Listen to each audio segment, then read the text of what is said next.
இத்தனை நாள் வாய்மொழிந்த சித்திரமே இப்பொழுது மௌனமேந்தானோ?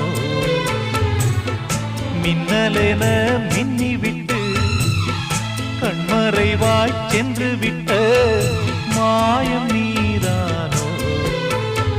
உன்னால் வந்த காதல் உன்னால் தானே வாழும்.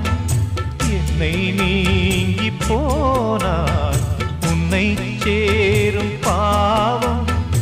எனக்கொரு அடைக்கலம் வழங்குமோ உன் இதயமே? அன்பேவா அருகிலே